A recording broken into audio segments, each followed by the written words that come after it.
Bonjour à tous. Dans ce cours, nous allons voir la couche 2 qui concerne la liaison de données. Je rappelle que la couche physique avait pour but d'acheminer des données binaires, des séries de 0 et de 1, sur un support physique. La seconde couche, la couche liaison de données, a pour rôle à la fois de détecter et potentiellement corriger des données. Pour la correction, ce n'est pas obligatoire, mais au moins détecter des erreurs potentielles de manière à rendre fiables les données échangées. Elle a un second rôle également, c'est de pouvoir sur le même lien distinguer les différents interlocuteurs. Donc nous avions vu lors du cours précédent le principe de bit de parité. Je rappelle que le principe du bit de parité, c'est de rajouter un bit supplémentaire à vos données de manière, dans le cas du bit de parité pair, d'avoir un nombre de bits à 1 pair à la fois sur vos données avec votre bit de parité concaténé. Donc sur cet exemple, on peut se rendre compte que par exemple ici, la quatrième donnée qui a été échangée, lors de la transmission a eu une erreur, et donc de ce fait la parité n'est plus respectée. Le nombre de bits à 1 n'est désormais plus pair. Un second exemple que l'on va traiter ici, c'est le code à redondance cyclique, le CRC. Donc on va utiliser une arithmétique modulo 2, qui est une arithmétique réalisée avec un XOR, que vous pouvez voir comme une addition sans retenue. Alors qu'est-ce qu'une addition sans retenue? Si par exemple j'ajoute 1 plus 0 ou 0 plus 1, eh bien j'obtiens toujours 1. 0 plus 0 vaut toujours 0. Mais si j'ajoutais 1 plus 1, avec une addition standard, j'obtenais 0 avec une retenue. Désormais, je vais supprimer la retenue. Donc ici, je me retrouve exactement dans le principe d'arithmétique avec un ou exclusif. Donc je vais prendre un exemple ici. Je prends mon polynôme x5 plus x3 plus x2 plus x puissance 0. Je rappelle que x puissance 0 vaut 1 ici. Et donc je vais pouvoir réaliser un mot binaire avec la présence ou l'absence de monomes de ce type-ci, en représentant finalement la valeur x5 plus x3 plus x2 plus x0 comme un mot binaire 1, 0, 1, 1, 0, 1, où chaque valeur représente finalement un degré de polynôme vis-à-vis du décalage du mot binaire. De la même manière, x3 plus x puissance 0 sera le mot 1, 0, 1, 1. Et ensuite, je vais pouvoir additionner ces deux valeurs. 1 plus 1 vaut 0. 0 plus 1 vaut 1. 1 plus 0 vaut 1, et ainsi de suite. On a utilisé un ou exclusif pour faire l'addition. Chose intéressante, l'addition et la soustraction sont la même opération, le ou exclusif, dans l'arithmétique modulo 2. Comment va-t-on utiliser cette arithmétique dans le cas des CRC? Tout d'abord, on va prendre un polynôme que l'on appellera polynôme générateur G et qui sera de degré fixé D. Donc ce polynôme est fixé pendant toute opération et en général c'est un polynôme qui est standard. Ensuite, nous allons construire une séquence M' à partir du message binaire concaténé à un CRC de telle sorte que ce message M' soit désormais multiple du polynôme G. C'est-à-dire que le reste de ce message M' divisé par notre polynôme générateur donnera 0. En théorie, le polynôme doit diviser le message M' que nous envoyons. Alors, il existe un certain nombre de polynômes ici, vous en avez un certain nombre ici, noté. Donc, il y a des polynômes de degré 12, 16. Sur Ethernet, par exemple, c'est un polynôme standard de degré 32 qui est utilisé. Vous en avez d'autres de degré 40 ou plus selon les applications. Alors, la bonne propriété des CRC, c'est que vous avez possibilité de détecter assez facilement un pic d'erreur dans une zone courte d'un message. Donc si la zone d'erreur est plus courte que le degré du polynôme, eh bien dans ce cas-là, vous êtes à coup sûr capable de la détecter. Et si vous êtes dans un cas où les erreurs sont plus ou moins aléatoires, vous avez une chance sur 2 puissance le degré du polynôme de ne pas détecter l'erreur. Donc au final, vous avez une chance assez importante de détecter l'erreur quand elle est aléatoire. Alors, comment construire justement M'? Donc, je vais donner ici un exemple. Je vais prendre un message M qui est le suivant. Et je vais prendre un polynôme générateur G qui est de degré 4. Ça sera x4 plus x plus 1. Alors, avant de construire M', je vais d'abord construire M seconde, qui est un message de la même taille que M', mais pour lequel je vais ajouter 4 zéros, 4 étant le degré du polynôme, derrière le message M. Donc, il s'agit ici simplement du message M auquel je concatène un certain nombre de zéros, ce nombre étant dépendant du degré du polynôme. Je vais ensuite calculer le reste de M seconde par le polynôme g. Alors ce reste, forcément, il est potentiellement nul, mais en général, il n'est pas nul. Donc je fais ce calcul. Et une fois que j'ai obtenu le reste, eh bien, je vais l'ajouter au message m seconde pour obtenir m'. Et comme j'ai volontairement ajouté ce reste, j'ai rendu mon message m seconde avec le reste multiple finalement du polynôme g. Et donc m' est désormais multiple du polynôme g. Je vais illustrer ça juste après. Alors comment calculer le reste de m seconde par g? Prenons d'abord m, le message, ajoutons les 4 zéros, et ensuite réalisons la division binaire. Comment faire? Pour diviser, il suffit d'appliquer le polynôme et ensuite de soustraire. Donc on applique le polynôme à la première rangée sur laquelle on a un 1, et on va faire le ou exclusif. Alors la première opération, 1 XOR 1, elle est très simple parce qu'elle vous donnera toujours 0. Si vous appliquez votre polynôme sur une position sur laquelle le message est présent, en fait vous faites le calcul directement, et vous obtenez 0. 1 XOR 0 va vous donner par exemple ici 1. Et ainsi de suite, je vais faire le calcul, et calculer donc le premier reste après avoir appliqué mon polynôme sur la partie la plus forte en degrés de mon message. Je vais réaliser une deuxième fois le calcul.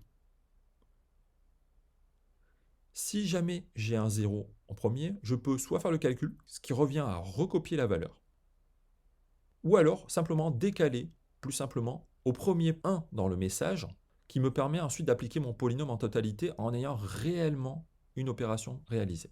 Alors, on arrive à la fin à obtenir un reste qui est du degré du polynôme, ou plutôt qui est plus petit que le polynôme binaire. Ici, j'ai un polynôme de degré 4, mais de taille 5. Et donc, le degré de mon reste, il est de degré 3, ou plutôt de taille 4. Il y a un jeu de plus 1, moins 1 ici. Alors ce reste, ensuite, je vais pouvoir l'intégrer, le replacer à l'endroit où j'avais placé mes zéros. Et vous pouvez vous rendre compte, après calcul, que si vous aviez eu ce message, en fait, le résultat de votre reste aurait été 0. Alors, les CRC, bien entendu, ils sont mieux que les bits de parité simples, puisqu'on va avoir plus de chances de détecter les erreurs. Donc un CRC 16, ça donne 99% de chances d'avoir une détection d'erreur. Donc ce n'est pas toujours fait à coup sûr. Bien entendu, les CRC 32 en Ethernet ou plus vont vous donner un taux d'erreur, un taux de détection qui est bien plus fiable. L'inconvénient qu'ils ont, c'est que, attention, ce ne sont pas du tout des choses qui vous garantissent que l'erreur soit détectée. On peut faire des erreurs volontairement. Quelqu'un de malveillant peut vous faire des erreurs volontairement et malgré tout rendre le CRC multiple du message qu'il a créé. Ça s'est produit dans la faille Stuxnet il y a quelques années déjà. Alors cependant, on peut utiliser des combinaisons de bits de parité pour corriger, détecter et corriger les erreurs. Et ça, je rappelle un peu pour ceux qui ont eu des cours de codage, qu'effectivement c'était possible grâce à des matrices détectrices et correctrices. Alors ici, je vais rapidement illustrer, sans détailler la théorie, les codes de Hamming. Donc je vais prendre un exemple. Je vais prendre deux mots binaires, 000 et 010, et me dire quelle est la distance entre ces deux mots. Cette distance est finalement de 1. Il suffit de changer le bit central pour obtenir à partir du premier mot le second mot. Par conséquent, si j'ai une erreur, et si cette erreur apparaît par malchance sur le deuxième bit, eh bien, je vais avoir finalement un changement du premier code en le deuxième code. Et par conséquent, je ne peux pas détecter l'erreur ici.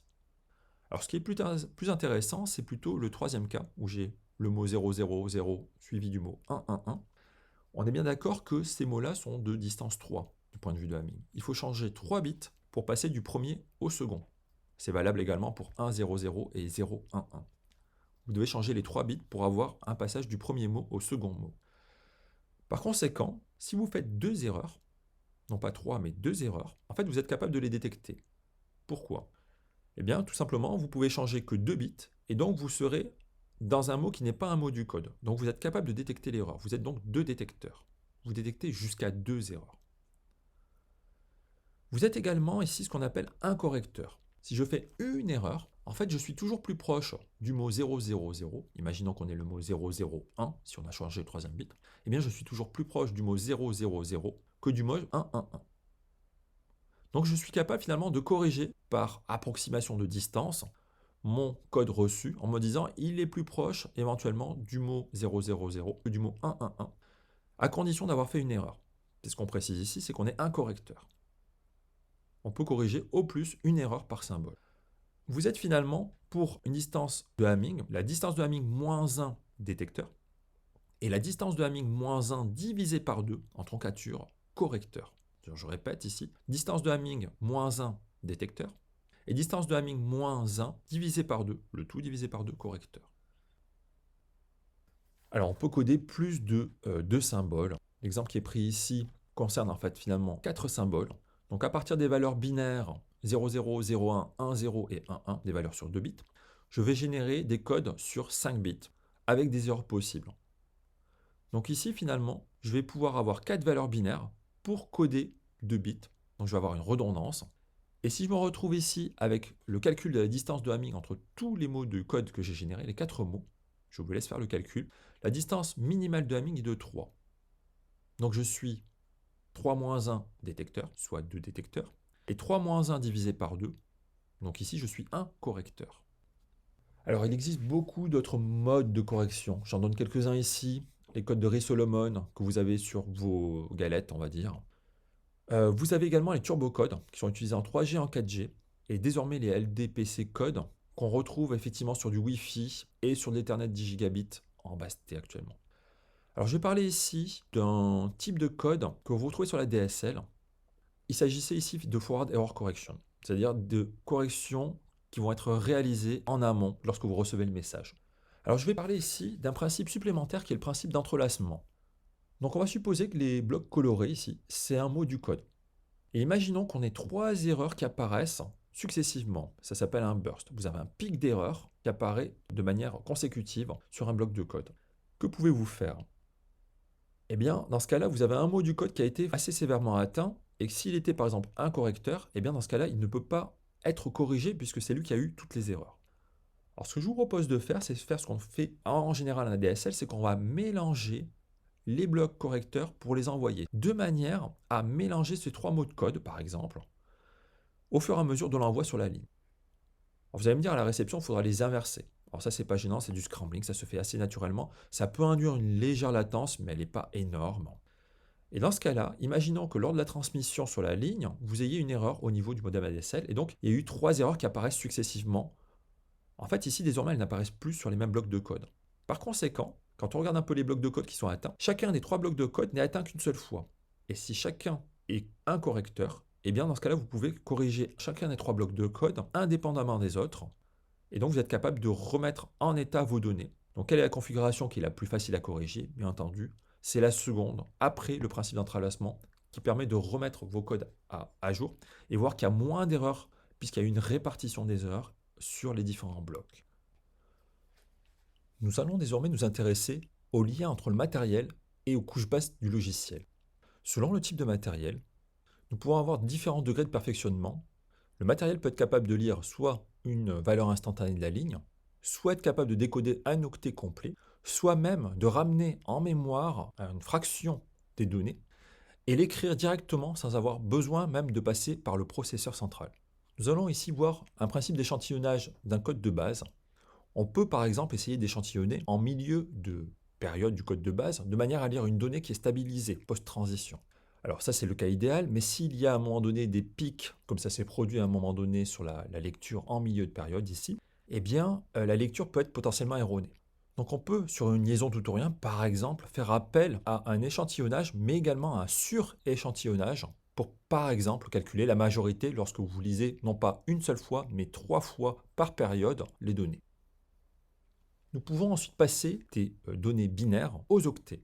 Je rappelle qu'en mémoire, nous stockons des octets. Par conséquent, on peut utiliser un registre de désérialisation qui permet, à partir de données lues, de calculer le bit de parité, de stocker les bits au fur et à mesure, et ensuite d'envoyer par exemple une interruption au processeur pour indiquer que l'octet est désormais complet et doit être stocké. Alors ici, l'exemple, c'est qu'on peut à la fois lire l'octet précédent, tout en laissant le temps au logiciel de prendre l'octet qui a été précédemment lu en données. Lorsqu'on remonte les couches, on a besoin de pouvoir utiliser des tampons de communication en FIFO, First In, First Out. Donc ici, on présente l'exemple du tampon cyclique. Lorsque le logiciel écrit des données, il les transmet au processeur qui va les écrire dans un premier tampon d'émission. Et le support physique, le lien physique, va envoyer des données au fur et à mesure de leur remplissage. Évidemment, il y a un écart qui se produit entre les données qui sont écrites par le processeur et celles qui sont envoyées sur le lien physique. Les données sont ensuite reçues par tampon de réception. Elles sont ensuite lues par le logiciel. Donc on voit qu'il y a à la fois des liens au niveau du lien physique, mais également des signaux d'interruption qui apparaissent sur, par exemple, le tampon d'émission plein, des erreurs dans la réception d'un octet ou le tampon de réception également plein. Donc il y a toujours deux files d'attente ici, une pour l'émission et une pour la réception. Dans ce slide, nous allons discuter un petit peu des protocoles de liaison, comment utiliser les communications point à point, et enfin, comment utiliser le mode diffusion via deux protocoles qui sont Ethernet et le Wi-Fi. Alors, envoyer attendre, on en a déjà discuté lors de précédents cours, on peut utiliser le principe assez clair à condition de vérifier que les données ne soient pas dupliquées. Donc, on utilise pour cela le principe de bit alterné. Lorsqu'il y a une erreur, on doit transmettre à un ACK qui indique à quel type de valeur l'erreur correspond. Modèle un peu plus performant, mais à utiliser en full duplex, c'est le protocole à fenêtre glissante. Désormais, on va envoyer des données et les ACK vont signaler à quelles données ils sont acquittés. Alors désormais, on enverra par exemple ACK1 ou ACK2 ou ACK3, etc. Et pas simplement ACK1, ACK0, comme c'était le cas précédemment. Alors bien entendu, il faut conserver les données en mémoire si des ACK potentiellement négatifs nous reviennent. Donc on ne peut pas, par exemple, si le 2 est manquant, donner au logiciel le 3 et le 4, sachant que le 2 n'a pas été transmis dans un flux de données. Il faut être capable d'envoyer la totalité des données au processeur. Alors un exemple ici, les protocoles à fenêtre glissante ont besoin d'une fenêtre d'émission avec des données qui sont transmises mais pas acquittées. Ce sont les données noires ici, du côté de l'émetteur. Les données qui ont été acquittées négativement et qui sont donc à réémettre obligatoirement, elles sont rouges ici. Vous avez un NACK par exemple pour la donnée 2. Et enfin, les données qui sont normalement vertes mais qui sont ensuite effacées, c'est les ACK positifs qui reviennent et qui indiquent que votre donnée a été validée. Donc c'est désormais en blanc pour la suite de l'ACK 3 par exemple ici. Et donc ces données sont effectivement effacées, mais si on souhaite garder une continuité, eh bien dans ce cas-là, on les garde, du moins on conserve modulo 8 par exemple ici, les données dans le buffer, de manière à avoir une continuité sur la numérotation des différentes données transmises. Du côté du récepteur, le principe est le même. On doit avoir des données qui sont validées, mais pas encore lues par le logiciel. Par exemple, les données qui sont ici bleues, bleu-vert. Il y a des données rouges qui ont été reçues, mais qui malheureusement n'ont pas été validées. Peut-être que le CRC n'était pas valide dans ce cas-là. Par conséquent, il a fallu les redemander. Et enfin, il y a des données potentiellement valides, mais pour lesquelles on est encore bloqué parce que des données précédentes n'ont pas été encore reçues et acquittées de manière positive. Alors, je vais m'intéresser désormais au protocole en diffusion, en parlant d'abord d'un principe qui est le principe ALOA. Alors, ALOA a été inventé dans les années 70, au milieu des années 70, d'une expérimentation qui a été faite sur les îles Hawaï. Il s'agissait de transmettre des données via des stations radio sur des îles qui étaient donc séparées les unes des autres, sans moyen de communication par câble. Donc l'idée, c'était d'avoir un accès totalement aléatoire à la porteuse. Et lorsqu'une station avait besoin de parler, elle parlait sans même écouter préalablement. Et si des données étaient brouillées, parce que quelqu'un avait également parlé, ça crée une collision. Donc les deux stations tiraient un temps aléatoire, selon une loi de Poisson, et recommençaient. C'est-à-dire que grosso modo, à chaque fois que des données n'étaient pas reçues de tous à cause d'une collision, on recommençait l'envoi jusqu'à ce qu'on arrive à transmettre ces données-là. Alors, il faut compter ici ce qu'on appelle le temps de recouvrement du canal. C'est-à-dire la période maximale pendant laquelle on émet sans savoir que quelqu'un émet en même temps. Et ça dépend de la distance et du temps d'émission sur le support. Donc quand vos ondes radio voyagent, elles vont mettre un certain temps avant d'arriver sur les autres stations. Donc ce temps de recouvrement a été pris en compte. Comment détecter qu'il y a une erreur? Eh bien, on utilise par exemple le CRC. Par exemple, ici, C et E vont émettre quasiment en même temps et donc se retrouvent en collision. Donc ils vont tirer un temps aléatoire tous les deux, de manière à essayer de réémettre, et pas de chance, C et E vont le faire en même temps. Ils vont quasiment émettre en même temps. A et B ont également émis en même temps, donc ils tirent un temps aléatoire. Pour A, c'était assez court, il a pu émettre la seconde fois sans avoir de collision. Et pareil pour B, B a tiré une seconde fois un temps aléatoire et a émis juste après D, par exemple ici. Alors, le temps aléatoire avant de réémettre suppose effectivement qu'on entend plus ou moins en même temps avec ce temps de recouvrement.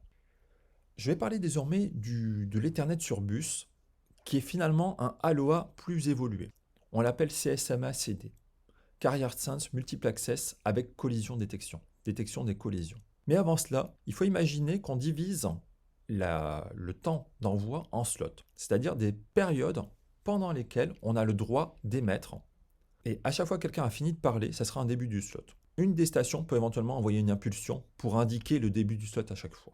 Il s'agit de slotted ALOA. Donc le risque de collision est uniquement en début de slot. C'est-à-dire qu'on ne peut pas avoir de personnes qui émettent à deux moments différents.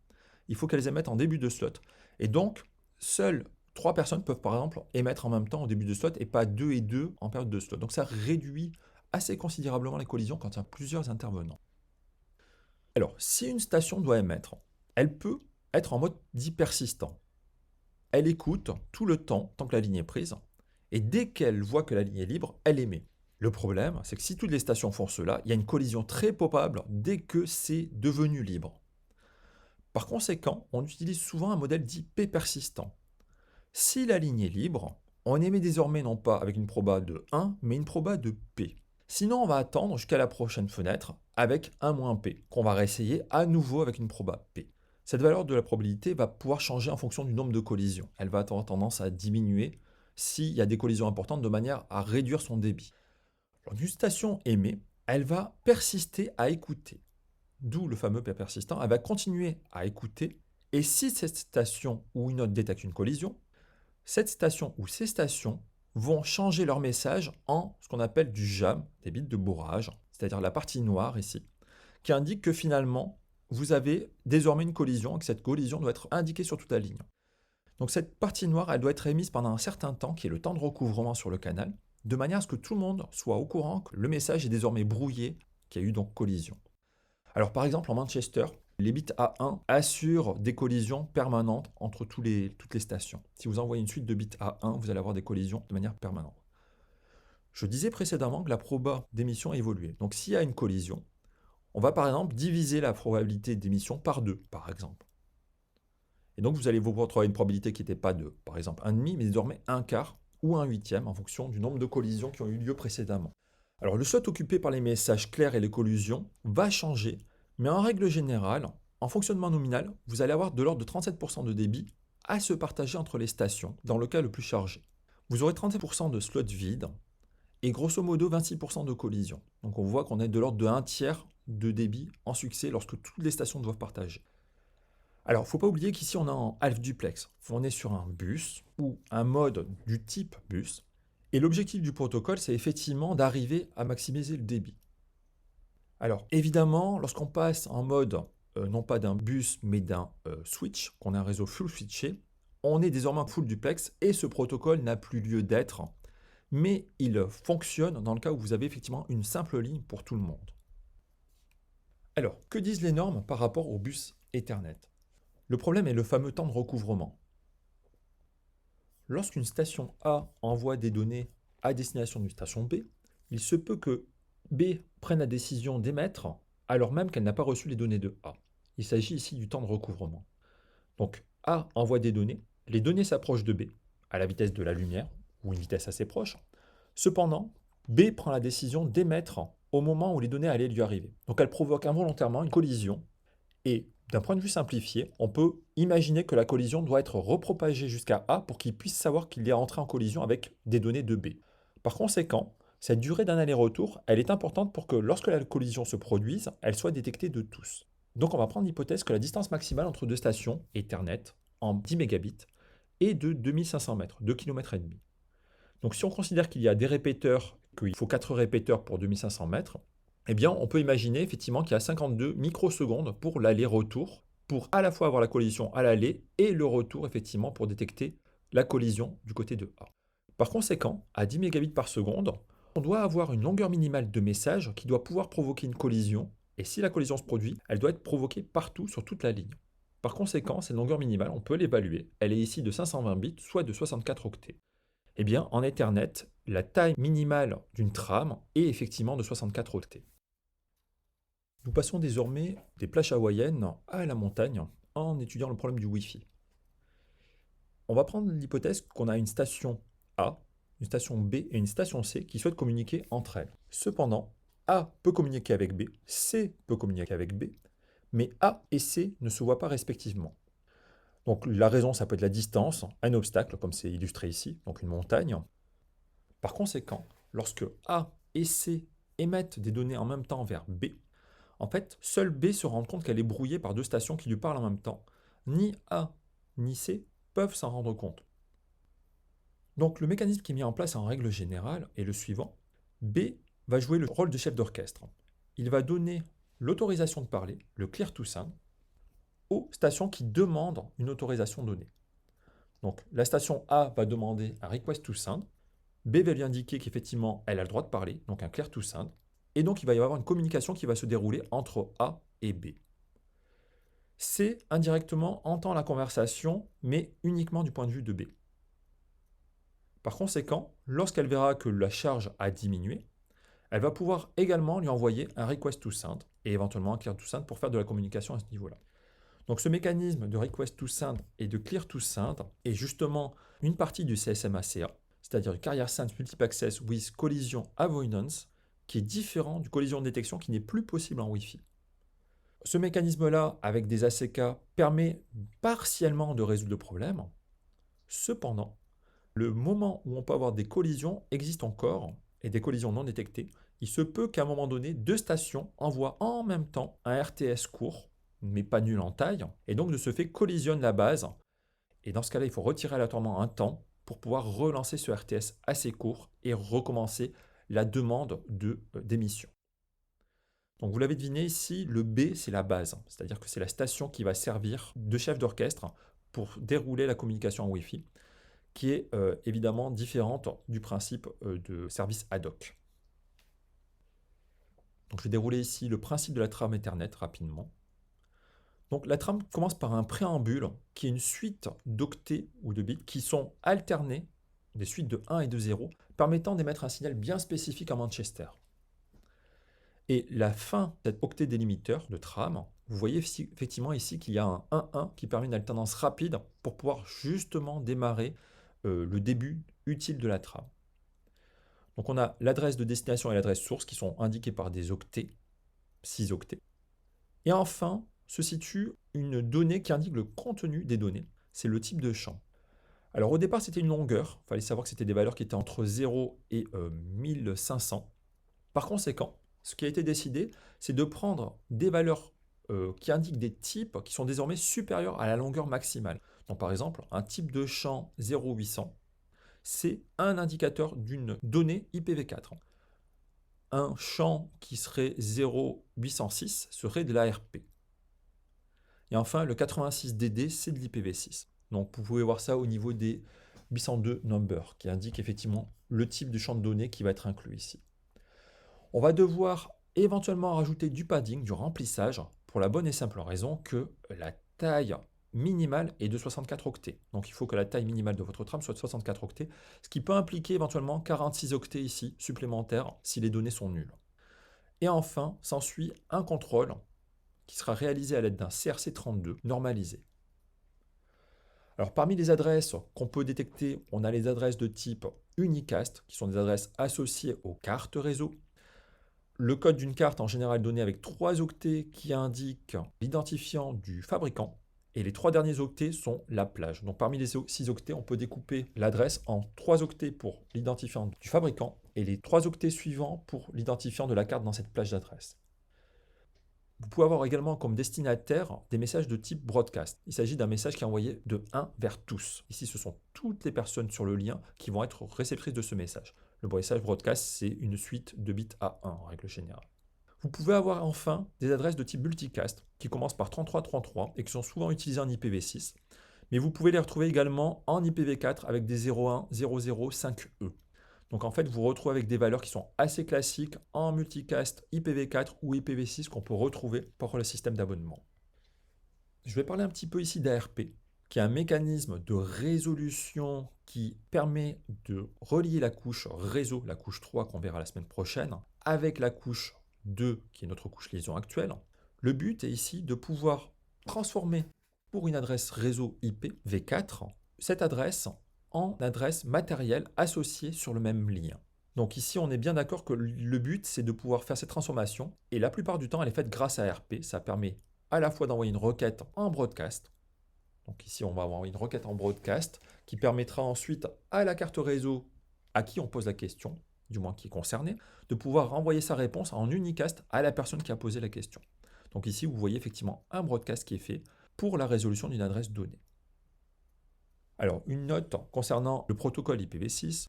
A priori, il n'y aura pas d'ARPv6 dans le type de couche réseau, justement. Ce sera le Neighbor Discovery Protocol, qui sera une sous-famille d'IPv6, qui va remplacer ARP dans la couche réseau associée. On en reparlera par la suite. Alors, comment fonctionne le mécanisme? La diffusion de la requête, elle est justement émise en broadcast, donc elle sera diffusée à tous, et tout le monde va effectivement, dans sa couche réseau, faire remonter l'information, de manière à savoir s'il est concerné ou non par la requête ARP. Et seule une machine est censée répondre à cette requête, c'est-à-dire que la machine qui était concernée par l'adresse IP v4 va indiquer qu'effectivement, pour sa couche liaison, son adresse matérielle associée sera la suivante, et elle la transmettra en unicast à la personne qui était censée avoir posé la question. Donc vous voyez effectivement ici, il y a du filtrage qui est réalisé au niveau de la couche liaison, des choses qui sont transmises ou non selon le protocole associé.